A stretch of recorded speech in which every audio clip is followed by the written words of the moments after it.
You know that feeling, waking up, and you're already exhausted, like before your day even really begins. Oh, yeah. That endless to-do list just looming over you, the phone buzzing constantly with notifications, and just this sense that you're always running on empty, no matter how hard you push yourself. Mm. And it's more than just, a bad day or even a bad week. It's this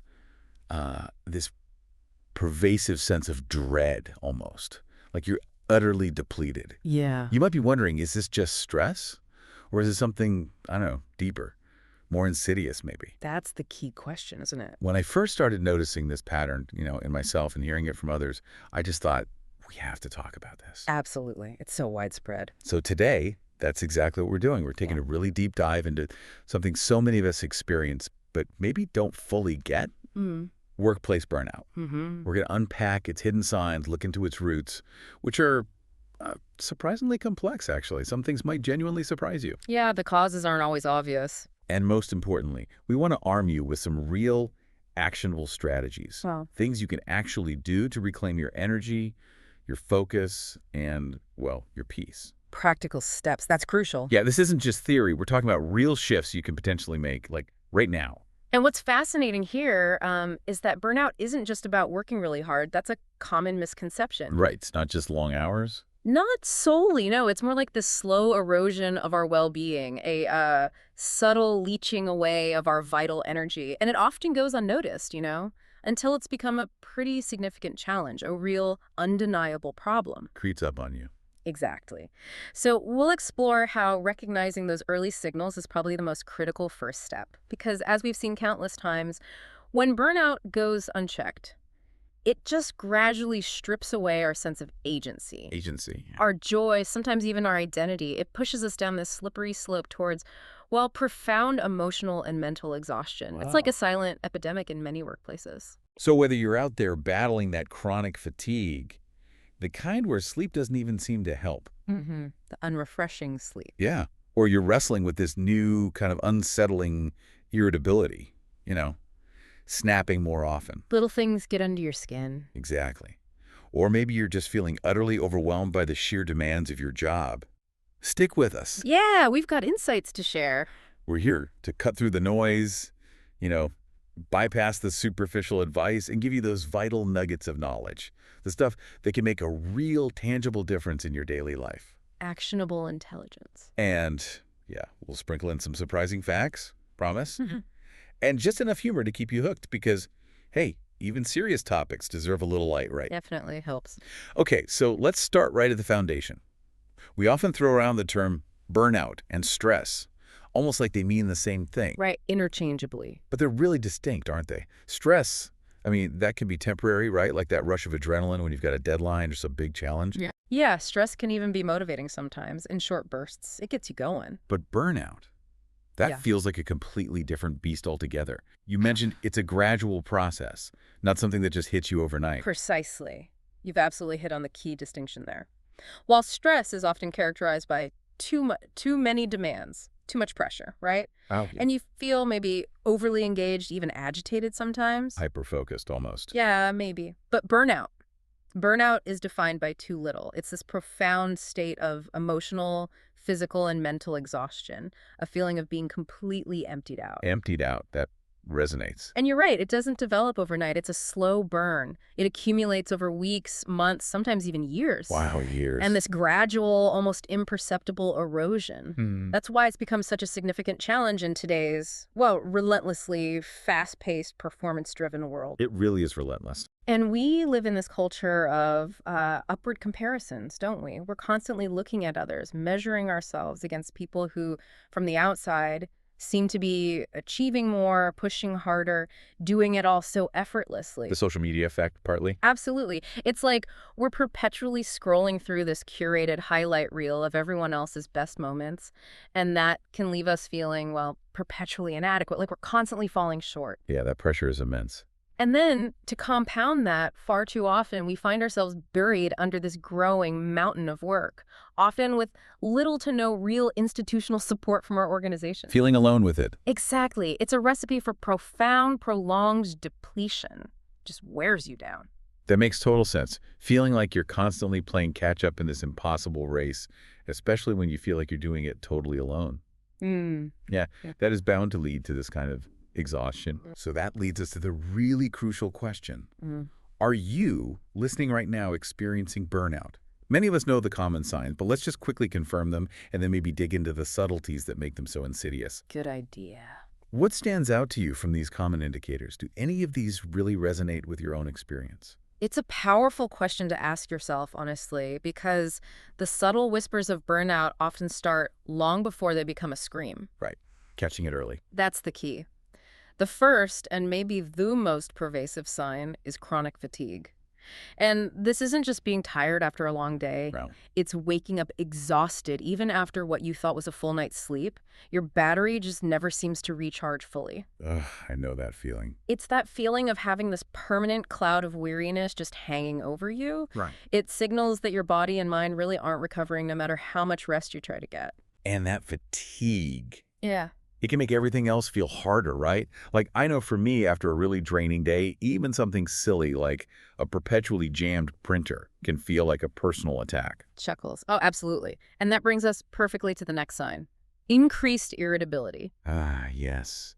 The short fuse. Exactly. Those small inconveniences that you might normally just shrug off, suddenly they feel like major frustrations. Totally disproportionate reactions. Yeah. You might find yourself snapping at loved ones, getting easily annoyed by colleagues, or suddenly having a really short fuse for things that wouldn't normally bother you at all. Mm-hmm. This often stems from a depleted emotional reservoir. I mean, when you're running on empty, your capacity for patience, for tolerance, it's just severely diminished. Makes sense. It's a clear signal that your emotional reserves are in the red. You're operating on fumes, essentially. And when that emotional well starts to run dry, I guess the desire to even engage with things also dries up. Indeed.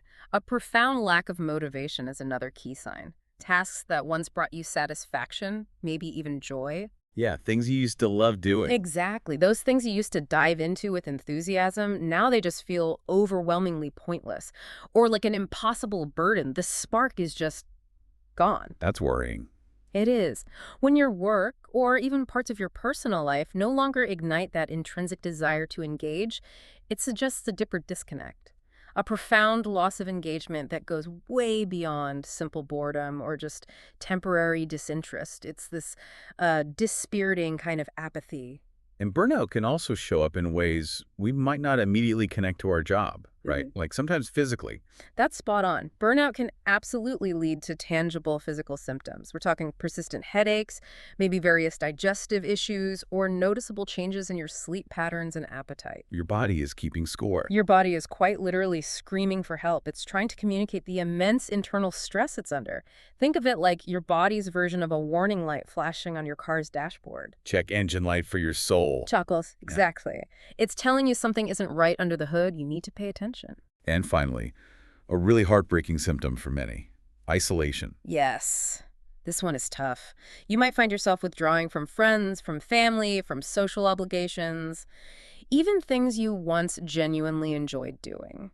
The effort just feels too much. It does. The thought of engaging with people just feels too exhausting, like it requires too much effort you simply don't have. When you lose the desire for social connection, which is such a fundamental human need, it's a very strong indicator of burnout. So these signs, they're not just minor things to push through. Absolutely not. They aren't just minor inconveniences. They're your body and mind sending clear, undeniable distress signals, a red flag waving furiously. Okay. Paying attention to them, truly listening to what they're telling you is critical, because ignoring them is like ignoring that check engine light. You're just hoping for the best while potentially causing much bigger damage down the line. The consequences can be severe. Severe and far-reaching, yes. Yeah. Okay, so we've identified what burnout feels like, those sneaky ways it can manifest. Now, let's unpack this a bit. What exactly is fueling this fire? What are the common causes of job burnout that push us into this state of utter depletion?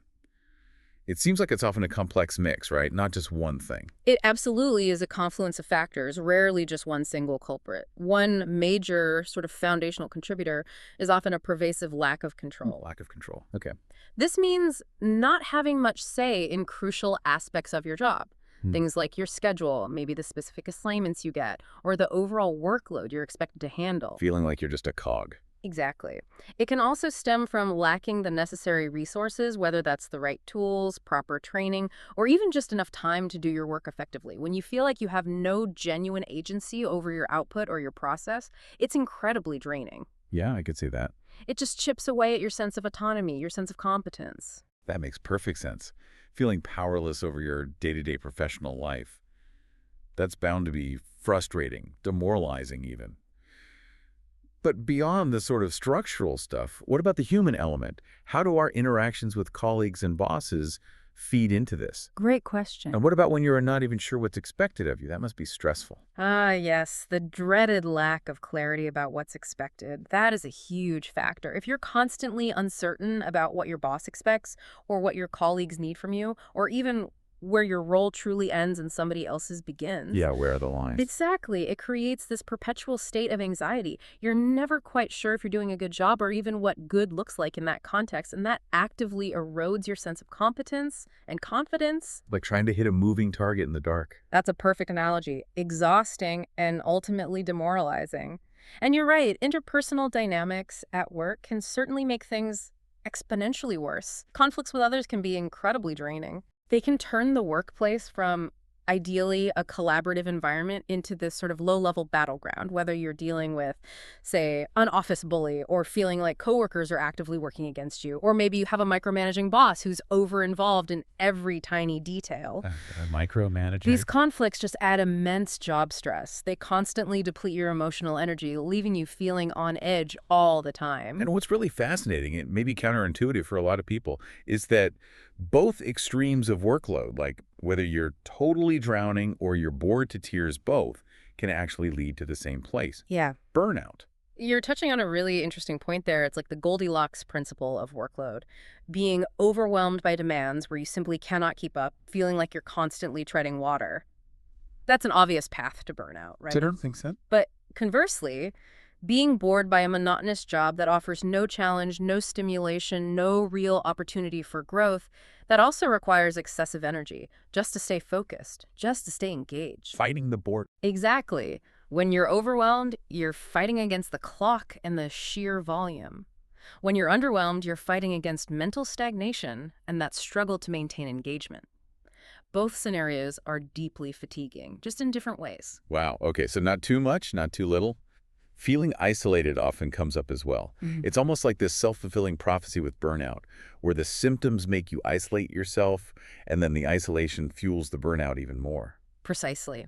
A profound lack of support plays a significant, often underestimated role. If you feel alone at work with no one to really lean on for help or understanding, Yeah.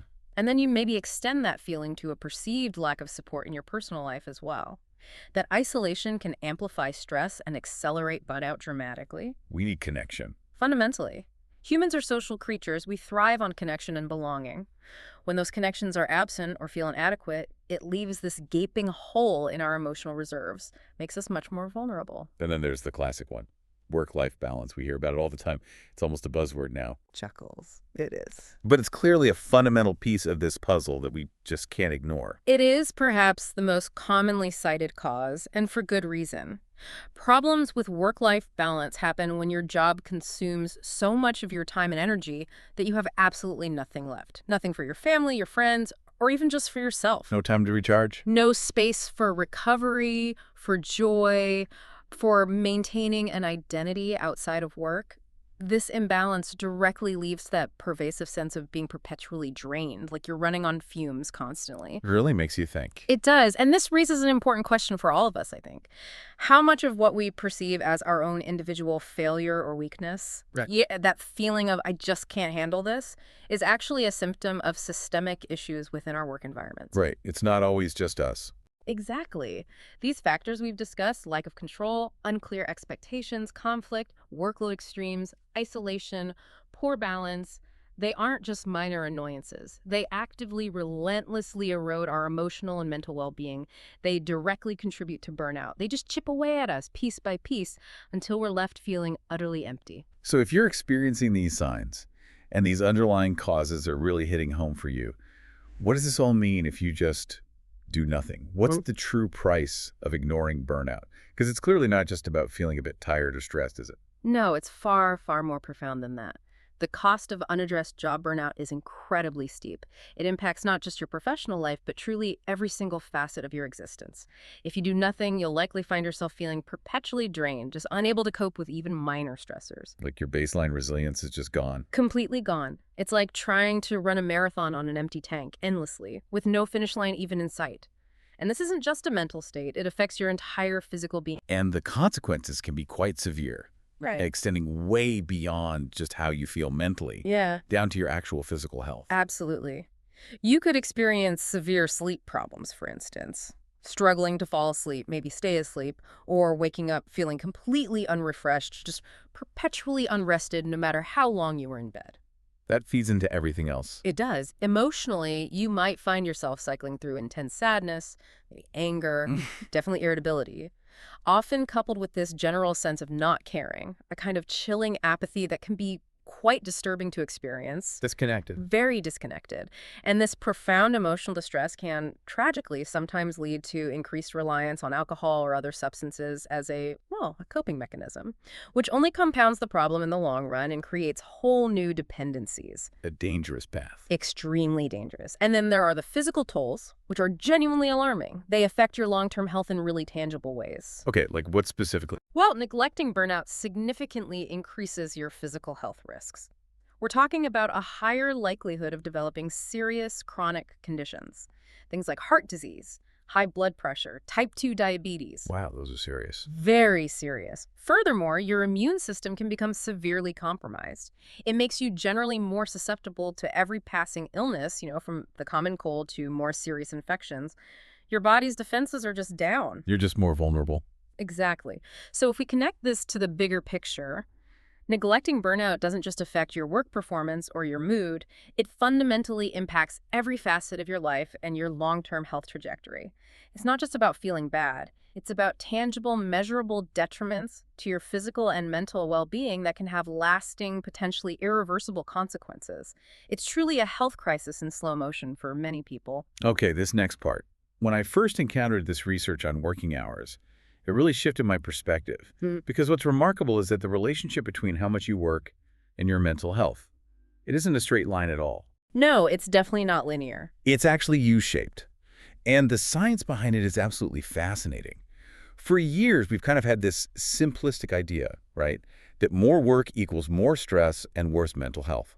Period. That's been the common wisdom, yeah. But recent large-scale research gives us a much, much more nuanced picture. It really does. This research, it was based on a really comprehensive national survey. And they used quite sophisticated methods, even looking at things like how automation might indirectly influence work hours to truly dig deep. They wanted to understand the cause and effect link between how much we work and our perceived mental well-being, especially looking at depression. Cause and effect, not just correlation. Precisely. And what they found fundamentally contradicts that simple linear assumption you just mentioned. Mental disorders, specifically depression, actually first decrease as working hours increase. Wait, hang on. So working more initially makes you less depressed. That seems incredibly counterintuitive, like it goes against everything we think we know about stress and overwork. It does sound surprising on the surface, I agree.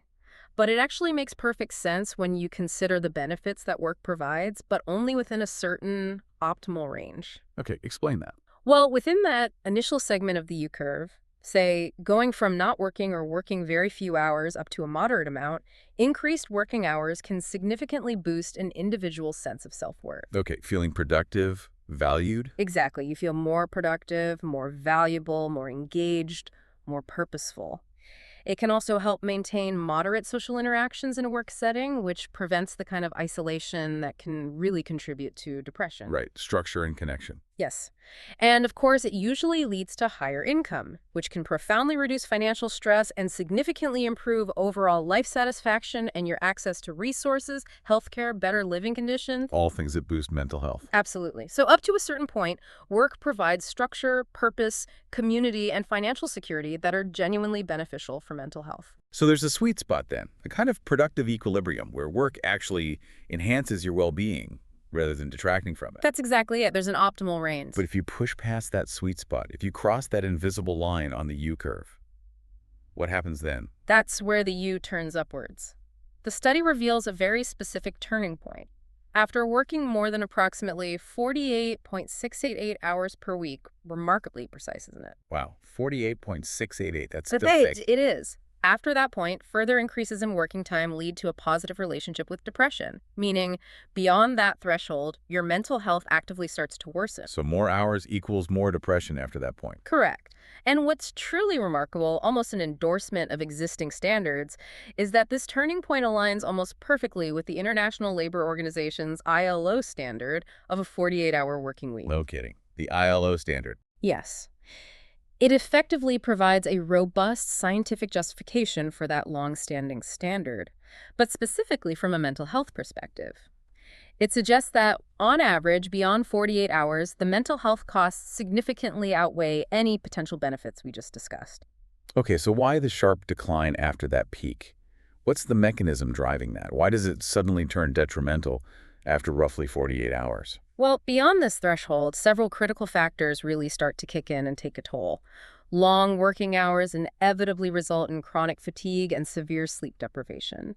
Your body and mind simply can't recover adequately day after day. The exhaustion accumulates. It does. This leads to dramatically increased psychological stress, that feeling of being perpetually overwhelmed and fundamentally unable to cope with the demands of your life, both work and personal. Feeling like you're drowning. Exactly. Yeah. And crucially, it severely weakens your social support systems because you have less and less time and energy to engage meaningfully with friends, with family, with your community. You withdraw. You withdraw, or you simply don't have the bandwidth. This social erosion then leads to profound isolation, which, as we've already discussed, is a huge contributor to burnout and depression. It all connects. It really does. So this isn't about laziness, not at all. It's about finding that sweet spot where work enhances life rather than draining it dry. It's about recognizing that there's a biological and psychological limit to how much productive, healthy work our minds and bodies can sustain without incurring significant, often irreversible costs. That 48.688-hour mark is just incredibly precise, almost unnerving. But as you said, it's an average, right? This isn't likely a one-size-fits-all situation. The impact of long hours must vary dramatically depending on who you are, your background, your circumstances. You've hit on a critical point. It's absolutely not one size fits all. The research then breaks down these differences, they call it heterogeneities, across various groups. And what they reveal about vulnerability is truly insightful. Okay, so who is most vulnerable when it comes to the perils of overwork? Let's dig into those differences. Right. Let's start with gender differences. Perhaps surprisingly, the study found that men actually show a higher level of depression when working overtime compared to women. Really? Men more than women. That goes against some stereotypes. It does. And the researchers speculate this could potentially be due to deeply ingrained societal and cultural pressures on men to be the primary breadwinners. Ah, that provider pressure. Exactly. Leading to greater financial responsibility and psychological stress when they feel they need to work longer hours to meet those expectations, maybe regardless of the actual financial necessity or personal cost. It's a heavy mantle to carry. That's a fascinating finding. What about age? Does our tolerance for overwork change as we get older? Do we get better at handling it or worse? The data suggests we get worse at handling it, actually. It shows that older workers have a lower tolerance for overwork stress. Their turning point for increased depression is significantly smaller. It kicks in around 44.966 hours per week. So, fewer hours before it becomes detrimental for them. Yes, compared to younger workers whose turning point is higher, up around 53.353 hours. Wow, that's a big difference. Almost 9 hours. It is significant. It suggests that as we age, our physical and maybe mental capacity to buffer against the negative impacts of excessive work diminishes. Perhaps it's cumulative fatigue over a career, or simply less physical resilience. It makes sustained long hours more detrimental to our mental health. A call for employers to be mindful of age diversity and workload for sure. Definitely. Okay, and what about education?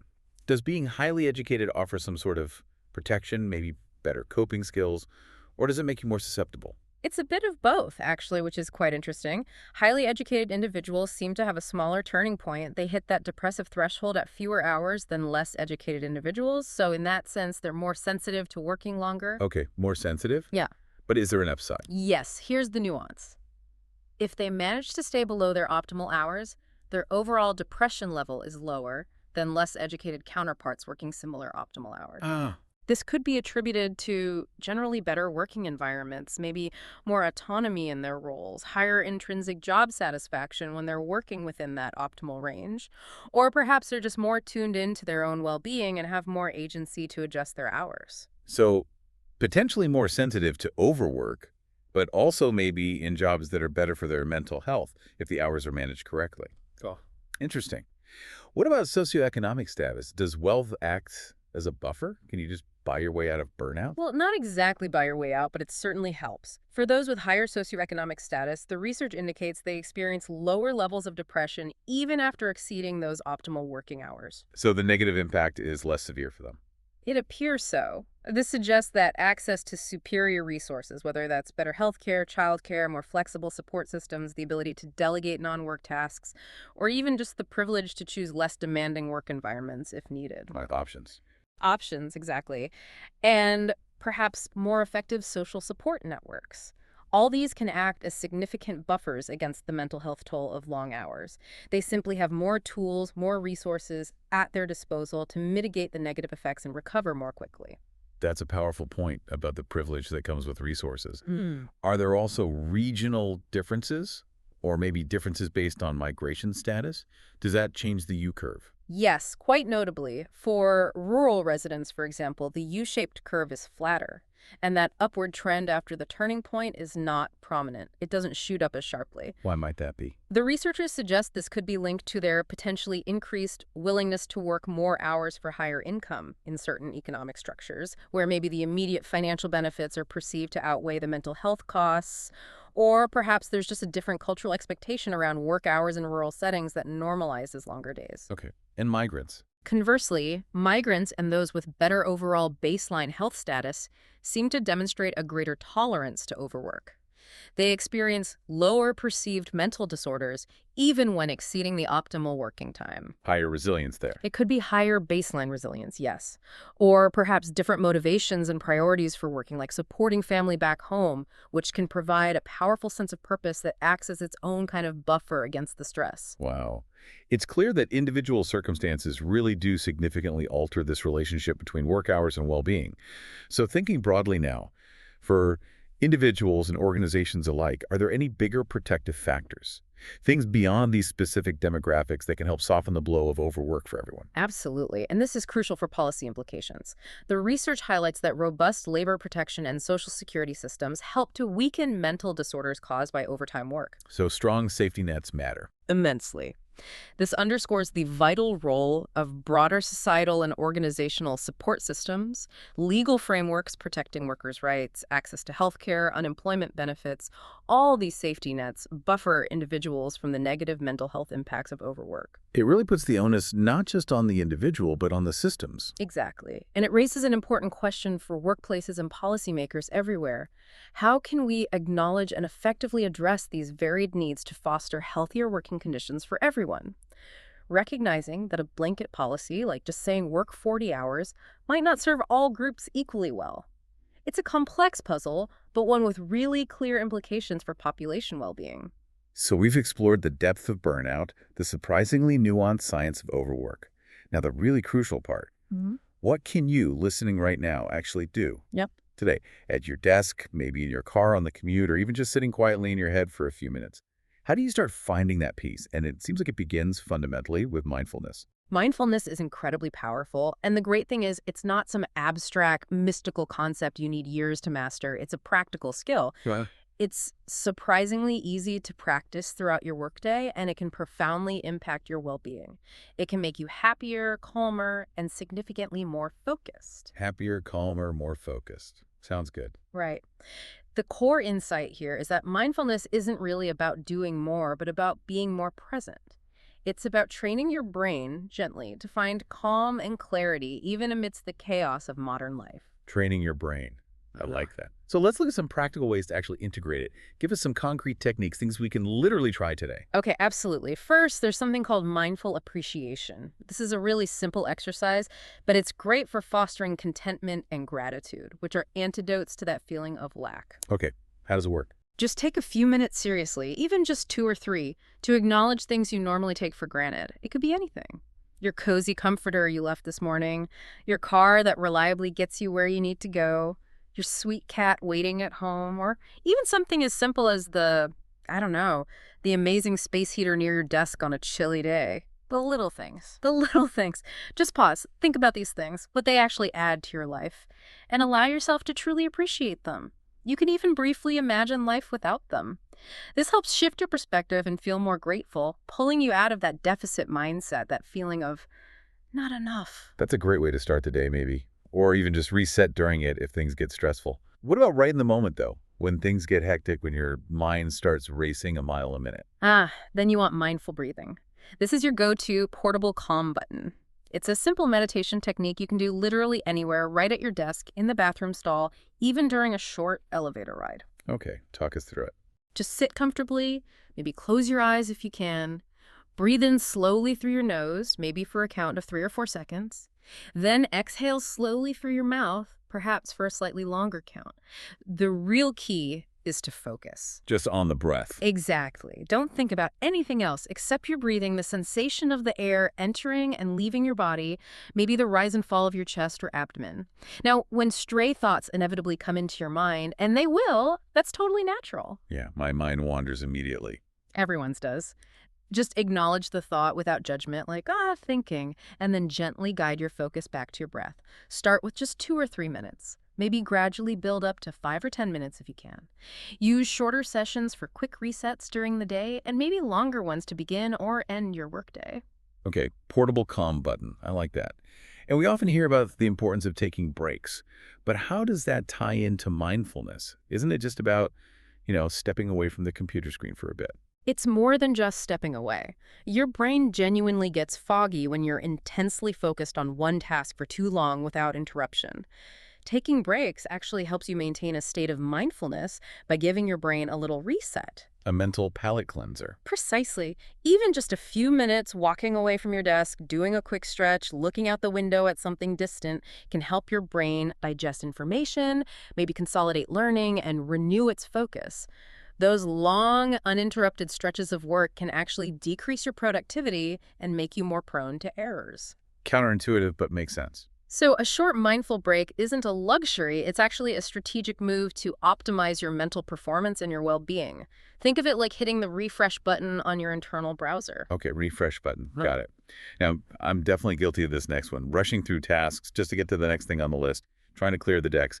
How can mindfulness help there? The tyranny of the to-do list. That's where mindful immersion comes in. And it can be truly transformative. You have to consciously counter that urge to rush. Easier said than done. Chuckles. It takes practice. But when you're engaged in a task, any task, try to let go of everything else except the feeling of what you're doing in that very moment. Instead of worrying about how quickly you can finish it to move on, stop and try to savor the moment. Savor. Writing an email. Well, maybe not savor the email itself, but feel the keyboard beneath your fingers. Notice the words appearing on the screen. If you're drinking coffee while doing it, truly taste the coffee. Make a conscious decision to focus on the physicality, the details, the sensory experience of doing the task. Don't allow your mind to wander off to your inbox or the meeting you have later.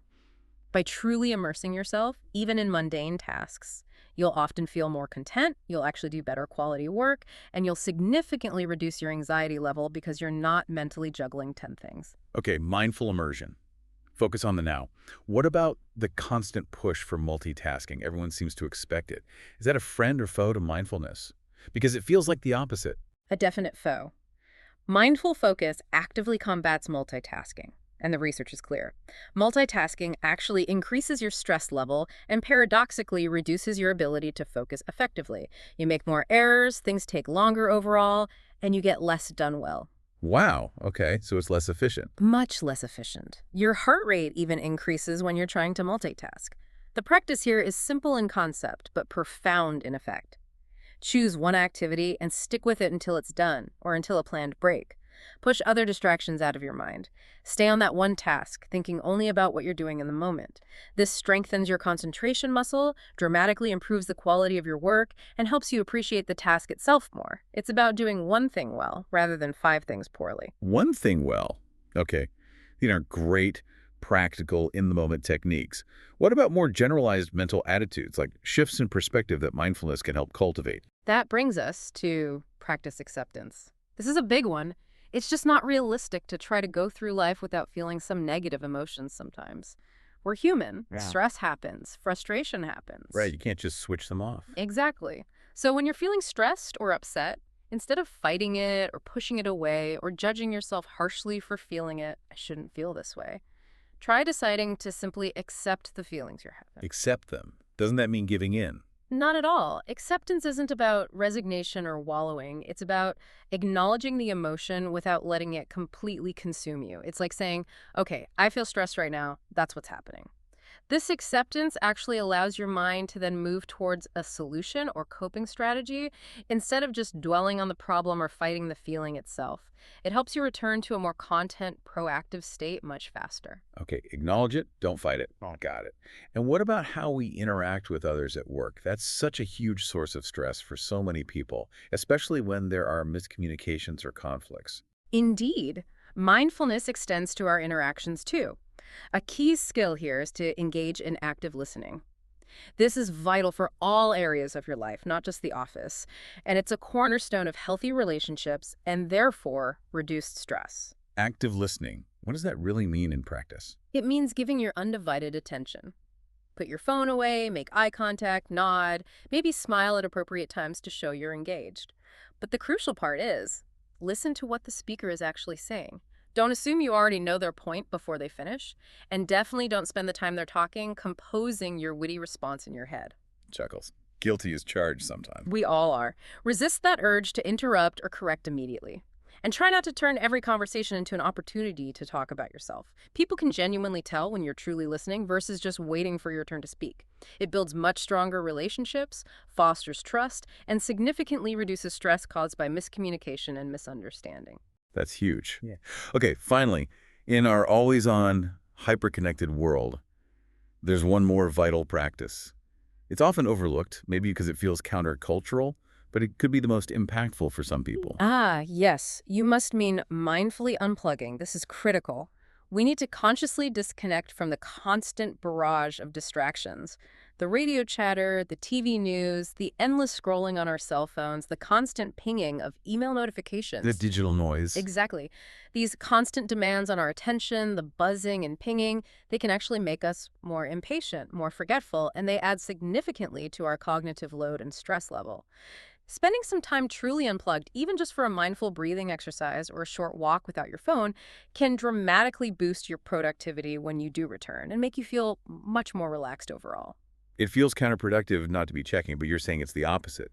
It is counterproductive to try to work effectively while constantly monitoring notifications.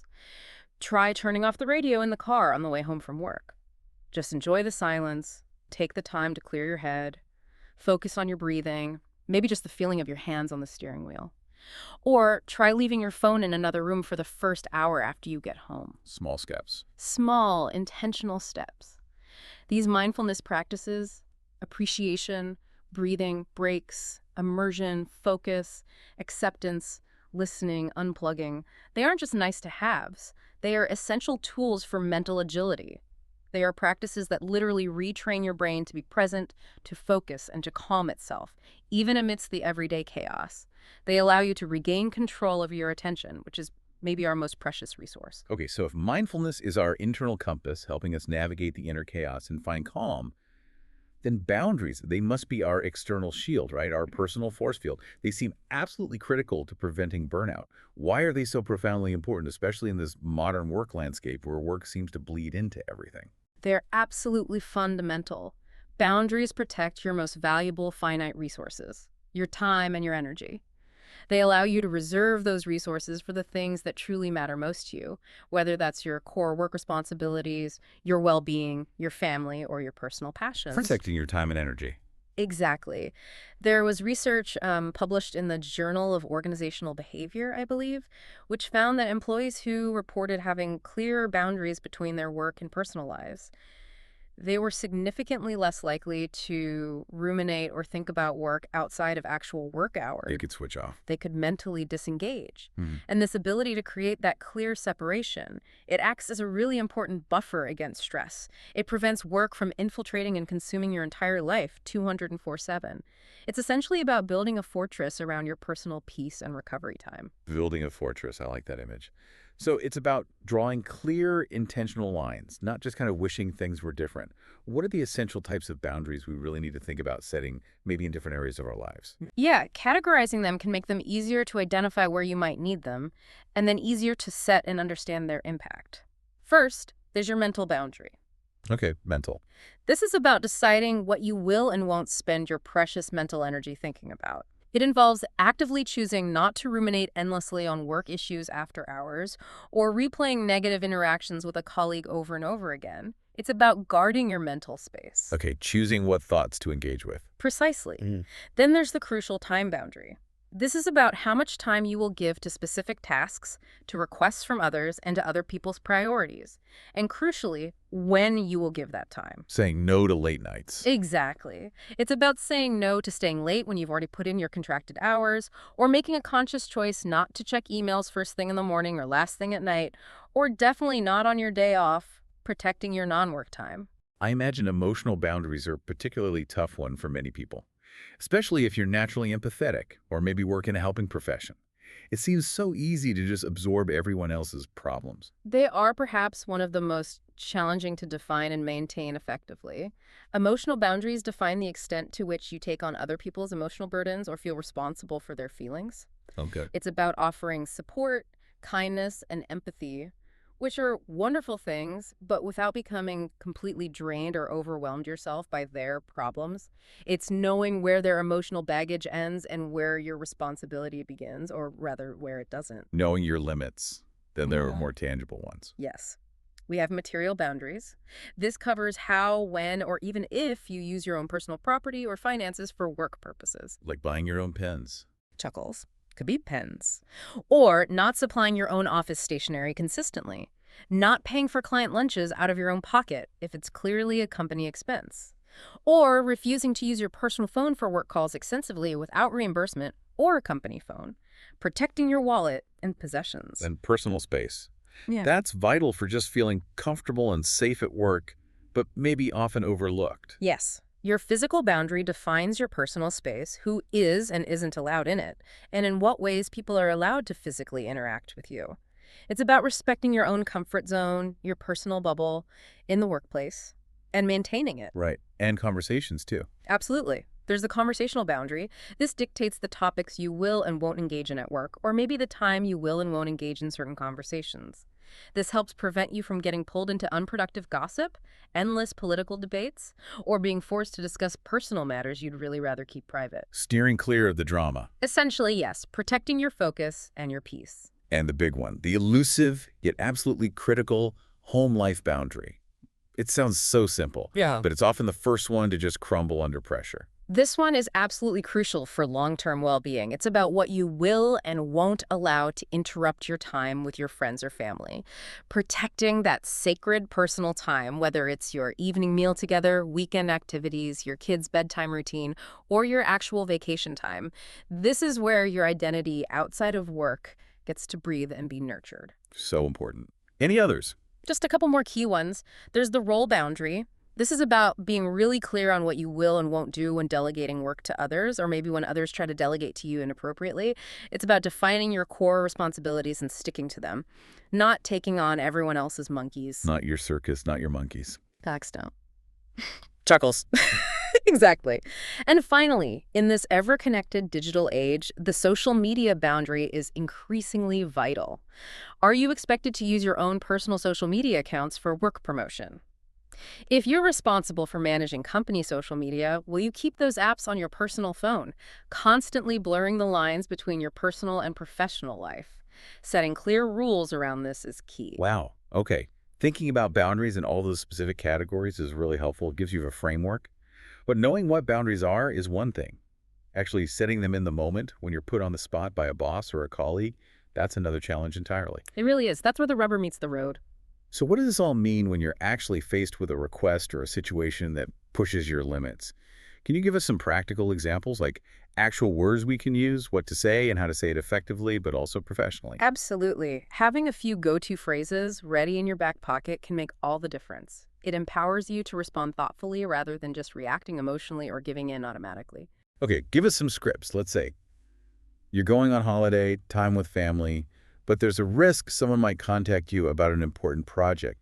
How do you handle that proactively? Okay, good scenario. You can proactively set the boundary before you leave. You could say something like, I know you can appreciate that time with family is really important to me and that I won't be contactable while I'm away from start date to end date.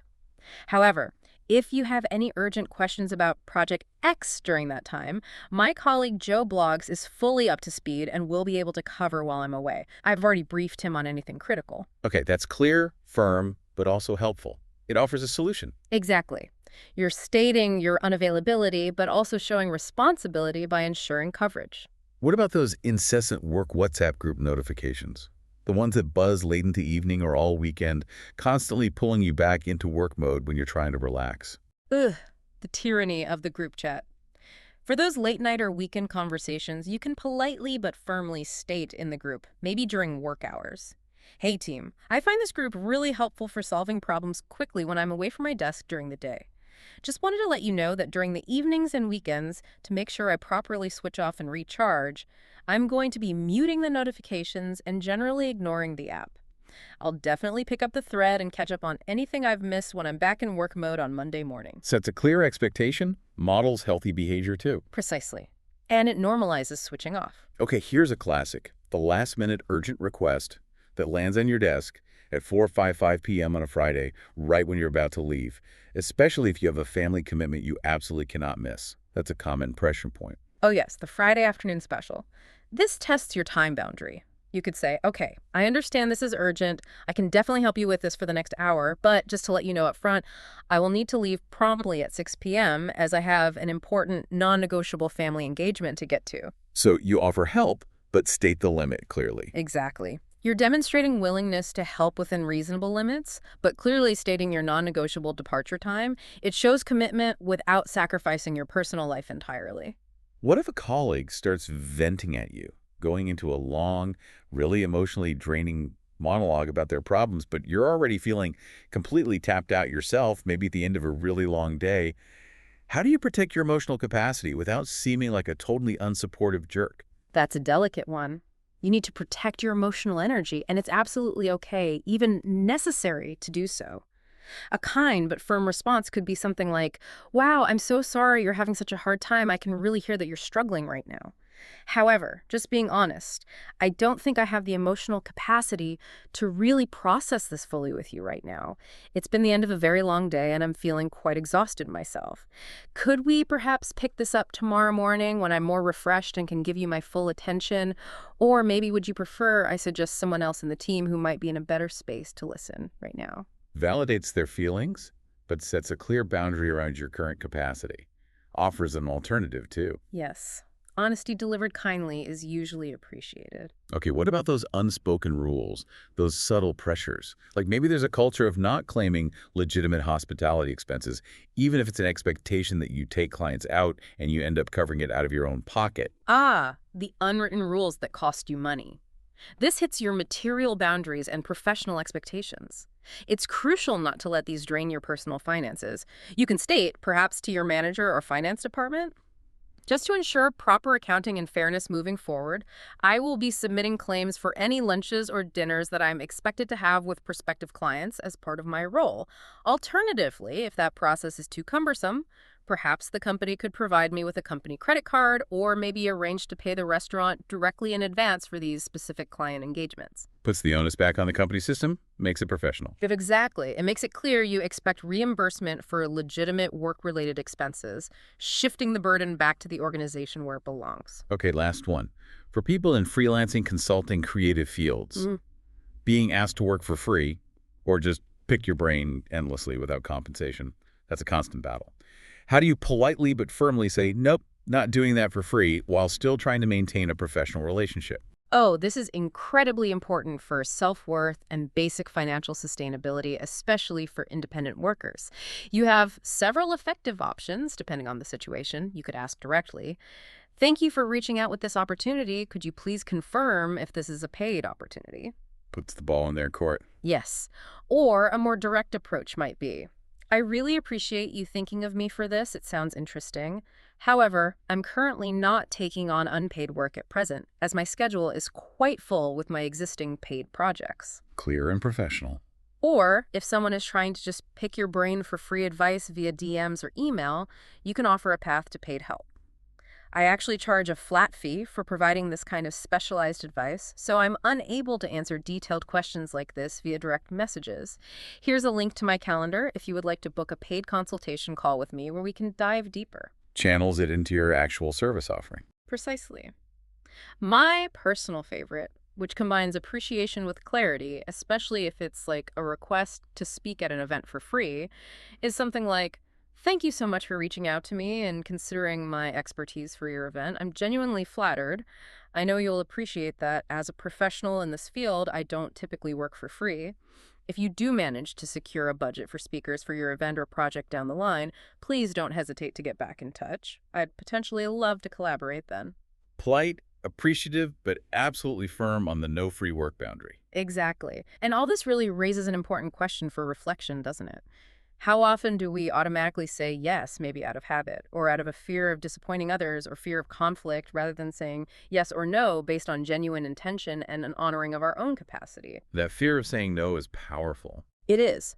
But saying no or setting a boundary isn't about being unhelpful or difficult.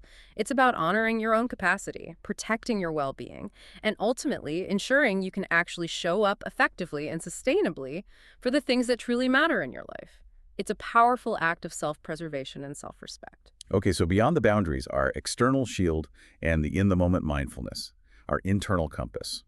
Consistent self-care seems like the long game strategy, right? It's about building up that inner reservoir so you actually have something to draw from, rather than just constantly running on fumes and waiting for the tank to hit empty before you do anything. Absolutely. Think of these as the non-negotiables, the foundational elements for preventing burnout in the first place and for sustaining your well-being over the long haul, regardless of what your work The demands. foundations. Yes. And the critical insight here is that these pillars aren't just about feeling good in the moment like pampering. They are intentional acts of self-preservation. They are about building the inner resilience that modern work, frankly, often tries to strip away. Your well-being isn't some kind of reward you get after you're productive. It's the fundamental foundation for sustained productivity and actually having a flourishing life. Well-being as the foundation, not the reward. I like that. So what are these fundamental pillars? What truly fuels that inner reservoir? First and foremost, perhaps the most basic, is sleep.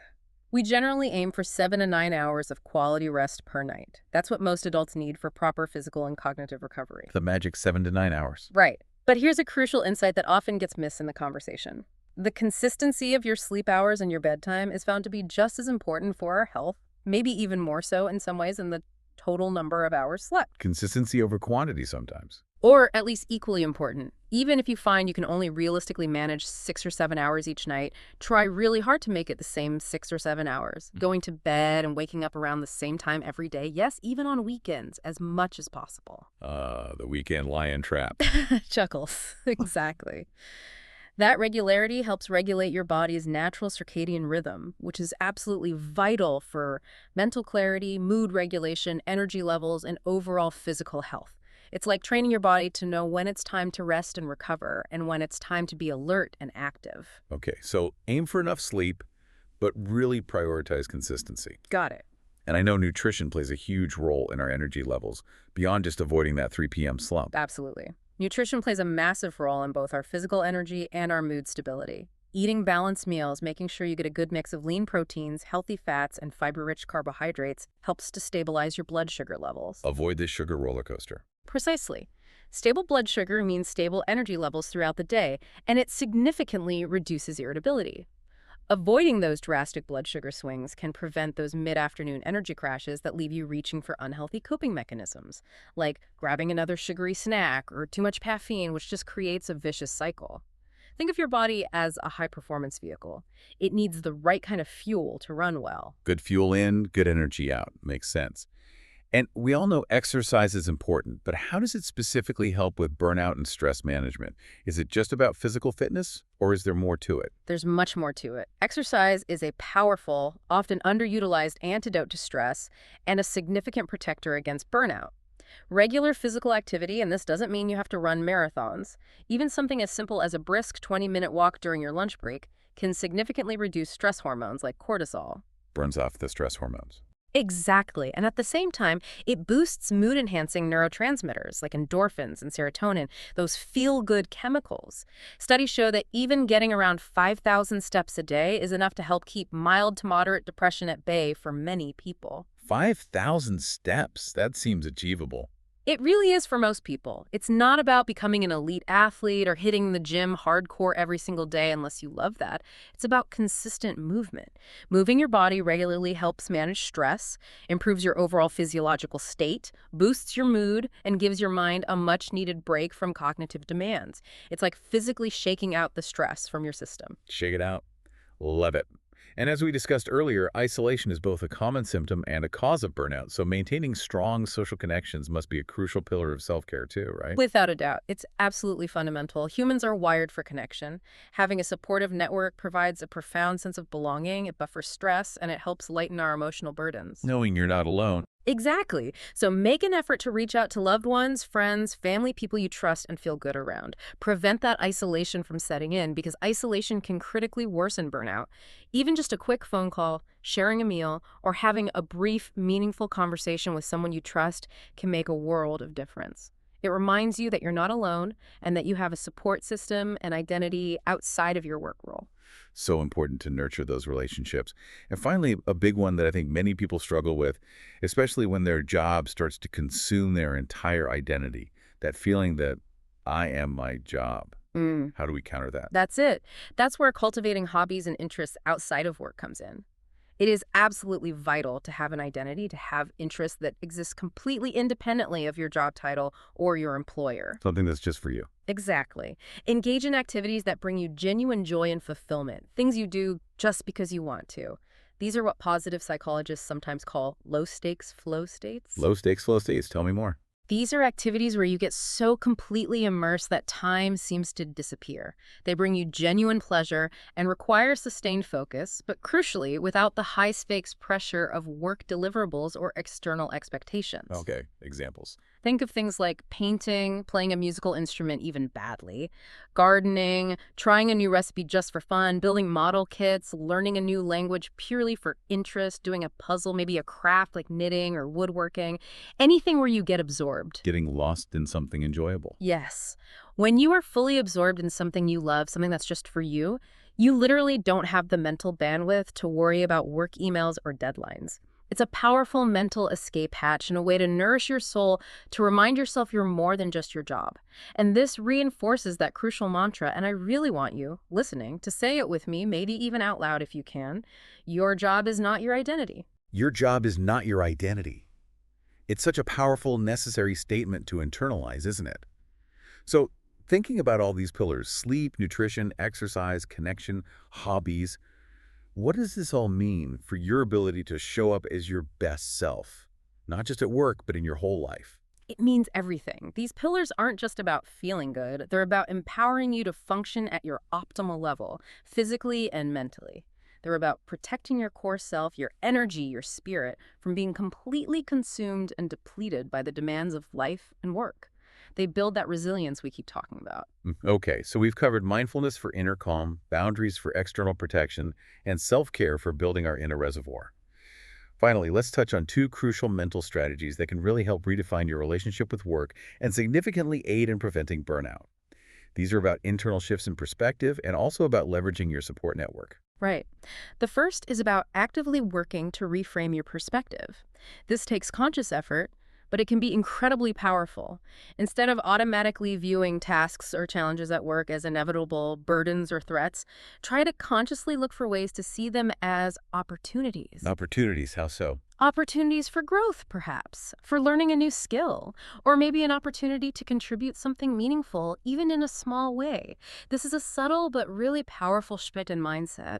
Finding the positive angle. Finding the positive angle, or at least a neutral, growth-oriented one. You can also consciously focus on the positive aspects of your job, even the really small ones. A helpful colleague, a moment of satisfaction after finishing a tricky task, a nice view from your window. Acknowledge them. And crucially, break large, overwhelming projects down into smaller, more manageable pieces. Chunking it down. Exactly. Chunking it down makes things feel less daunting and much more achievable.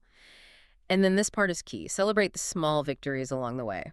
Each completed mini task, each small success builds momentum and fosters a sense of accomplishment, which actively counteracts that feeling of being perpetually overwhelmed and like you're getting nowhere.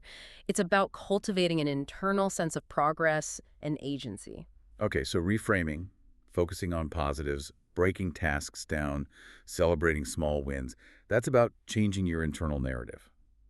What's the second strategy? You mentioned it's often the hardest for people who feel this heavy sense of responsibility, the ones who prefer to just power through everything themselves. That's the strategy of asking for help. Yeah. This is so often seen as a weakness in our culture, especially in competitive work environments.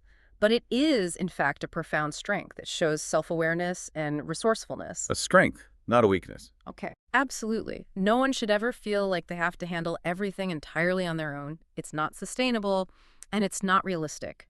If you're feeling overwhelmed, if you're struggling, do not hesitate to seek support.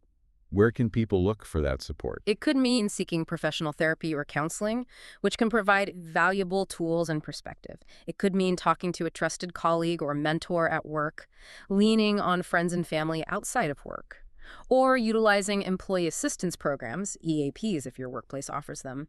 They're often underutilized and can be very helpful. Feeling like you belong and that you have a support system you can turn to actively protects against burnout. Admitting you need assistance is a sign of self-awareness and proactive self-care, not weakness.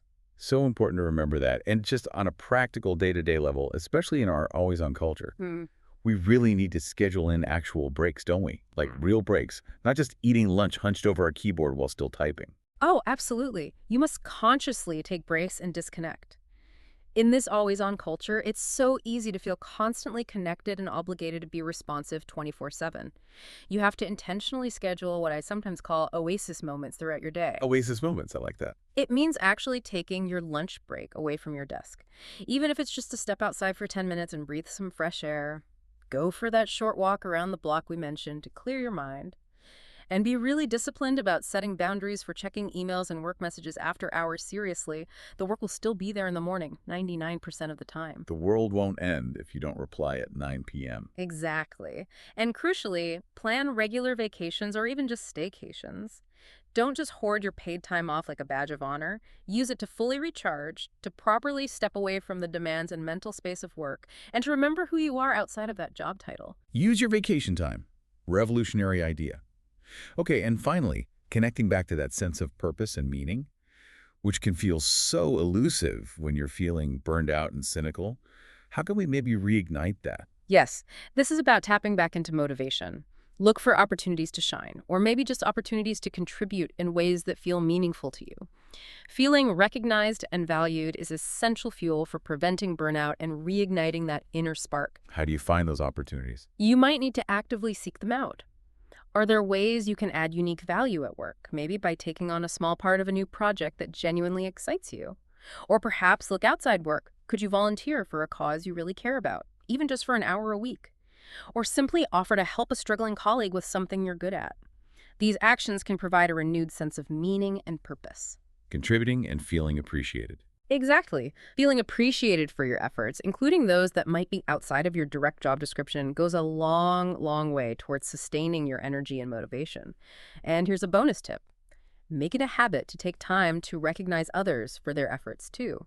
Giving genuine appreciation can often be as rewarding and mood-boosting as receiving it. It creates this positive feedback loop in your environment. Pay it forward. Yeah. So ultimately, all these strategies, reframing, asking for help, taking breaks, meaning this is really about working smarter, not just harder. It's about actively protecting your core self, ensuring your well-being isn't sacrificed at the altar of endless, unfulfilling productivity.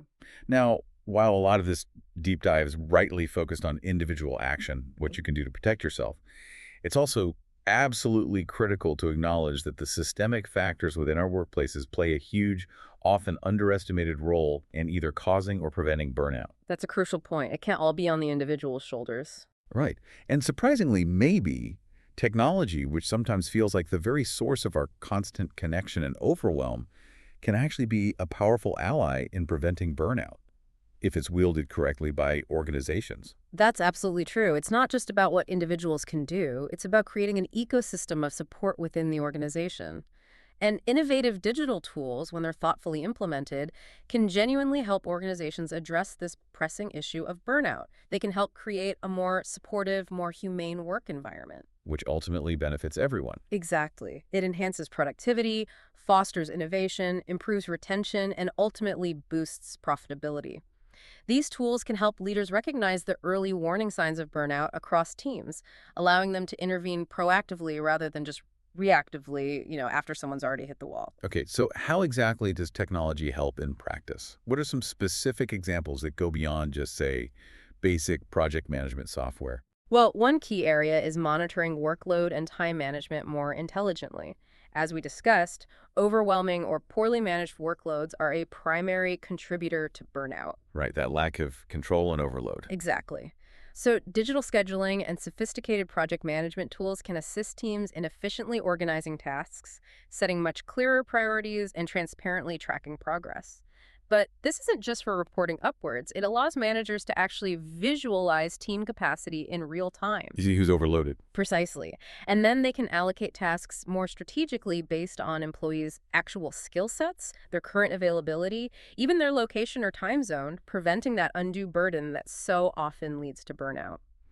Imagine being able to see visually on a dashboard that one team member is deep in the red zone for workload this week, and being able to easily reassign a less urgent task to someone with more capacity. That kind of transparency is huge. It's a potential game changer for workload distribution. It optimizes time management for everyone involved, helps employees maintain a healthier work-life balance, and ensures they actually have breathing room for rest and recuperation. So it's not just about tracking productivity metrics. It's about using tech to enable well-being through more intelligent resource allocation. That makes sense. And I know there are also platforms focused directly on mental health support now. How do those integrate into an organizational strategy against burnout? Yes, that's another vital aspect. Yeah. Technology used for directly promoting mental health and well-being. Digital wellness platforms are becoming more common, offering employees access to a whole suite of resources. Things like guided meditation sessions, relaxation exercises, mindfulness training, stress reduction techniques. Available on demand? Exactly. Employees can access them anytime, anywhere, privately, on their own terms. Integrating these tools into the daily workflow, maybe encouraging short mindfulness micro breaks, can help individuals manage stress in the moment, improve their focus, and cultivate a more positive mindset over time. And access to professionals, too. Yes. Furthermore, many forward-thinking companies and even some insurance plans are now offering easier access to virtual mental health counseling services.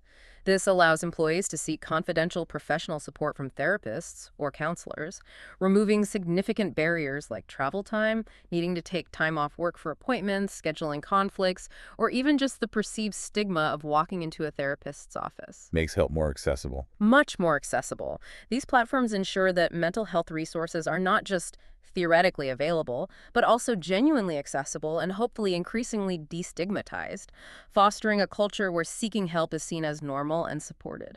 Okay, so technology can definitely play a positive role. Yeah. But beyond the tools, what does truly supportive leadership look like in this fight against burnout? It sounds like it requires more than just implementing a new app.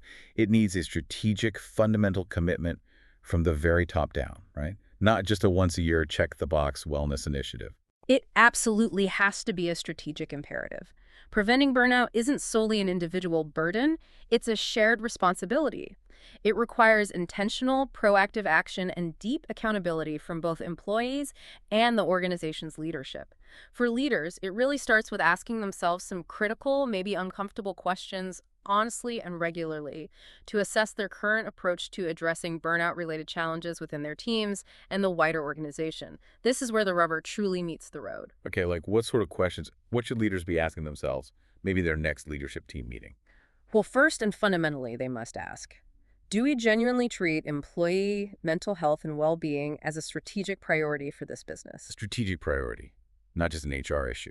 Exactly. This isn't just about having an annual wellness day or putting up a poster in the break room. It means dedicating consistent resources, integrating mental health metrics into leadership, key performance indicators, KPIs. Tying it to performance. Yes. Making it a standing item on board agendas. Recognizing explicitly that a thriving, mentally healthy workforce is directly correlated with a more productive, more innovative, and more resilient workforce. It's about leading with both empathy and clear business strategy. Okay. What else should they be asking? What about those negative interpersonal dynamics we talked about earlier? Right. Leaders must then ask, do we effectively address toxic behaviors when they arise? This refers to proactively identifying and addressing things like office bullies, micromanagers who suffocate autonomy and trust, or individuals who consistently create a negative, draining atmosphere.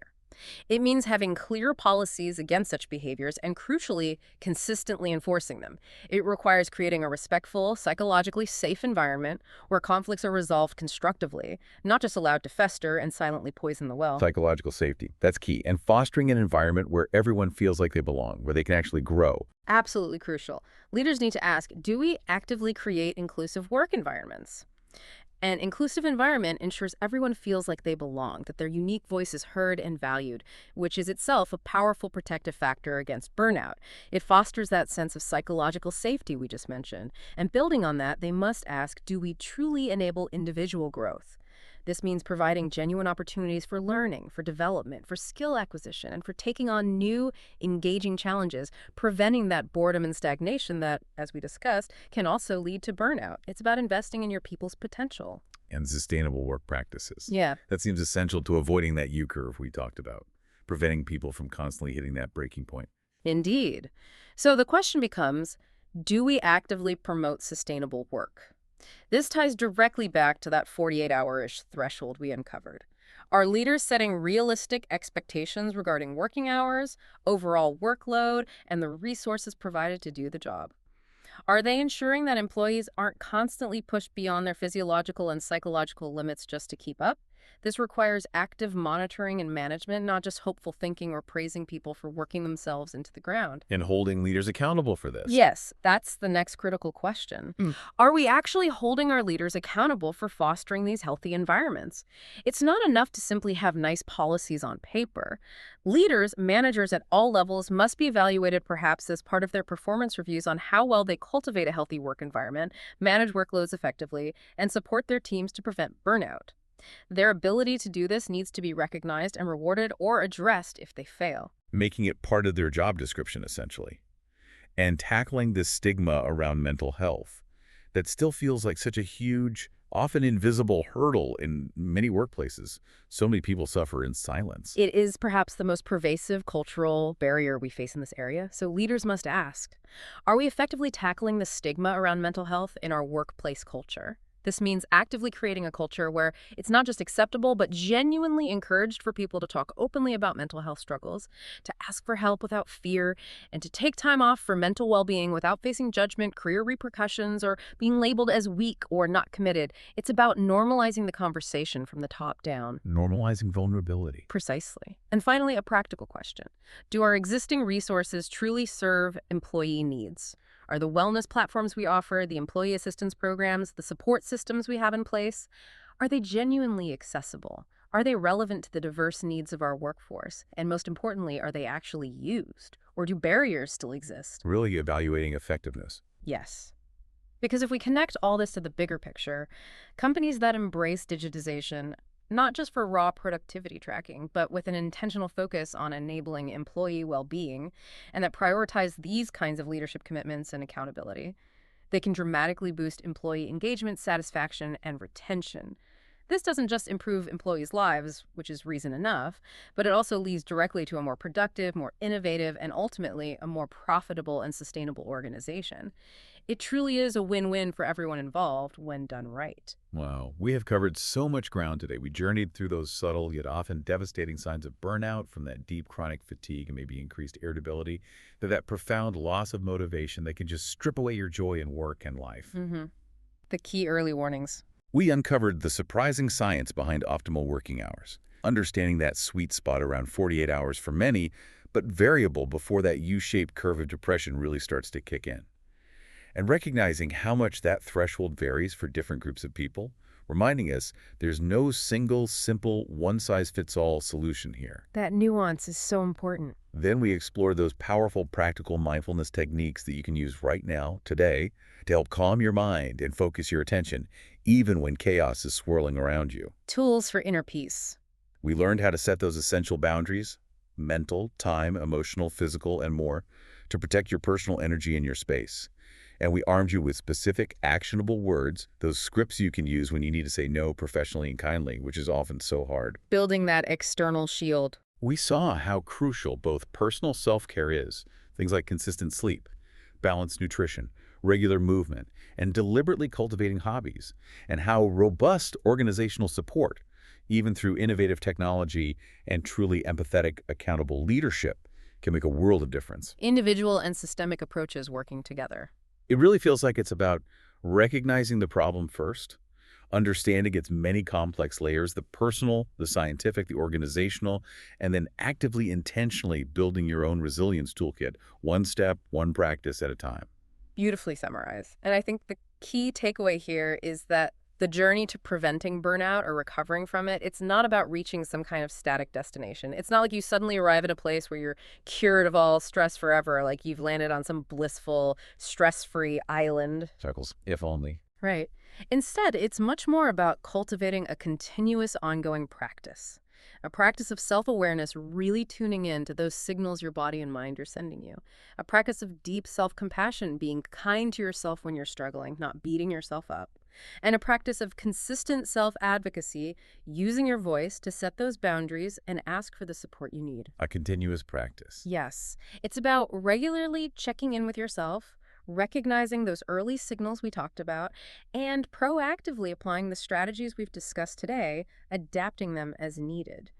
Remember, your well-being isn't just some personal luxury you attend to if you have time. It is the fundamental foundation for everything else you contribute to your work, yes, but also to your relationships, your community, your life. The foundation. Absolutely. Prioritize your health, nurture that inner reservoir, protect your energy, and you'll simply be better equipped to show up as your best, most authentic, most effective self in all areas of life. In fact, I'd go so far as to argue that taking care of our own mental health is, in a very real sense, our civic duty. Civic duty. That's a strong statement. Explain that. Well, when we are well, when we are whole, when we're not depleted and running on empty, we are simply better equipped to contribute positively to our families, to our communities, to our workplaces. We have more patience, more creativity, more empathy, more capacity to solve problems and support others. It creates this powerful ripple effect of positive change outwards from ourselves. So protecting our own well-being isn't selfish. It enables us to be better citizens of the world. Wow. Taking care of yourself is a civic duty. That's a really powerful reframe to end on. Thank you. We truly hope this deep dive today has provided you, our listener, with valuable insights and, more importantly, some practical strategies you can actually use. Please don't feel like you need to implement everything we talked about all at once, or that you have to do it perfectly from day one. Absolutely not. Start small. Start small. Pick just one or two techniques or ideas that really resonated most deeply with you from today's conversation. Maybe it's mindful breathing. Maybe it's setting one specific boundary around email. Maybe it's just scheduling a walk at lunchtime. Try it out consistently for a week or two. See how it feels. Remember, you have more agency than you probably think in shaping your experience and protecting your peace. Thank you so much for joining us on this essential exploration of finding peace and effectively managing job stress. Thank you for listening. Be well.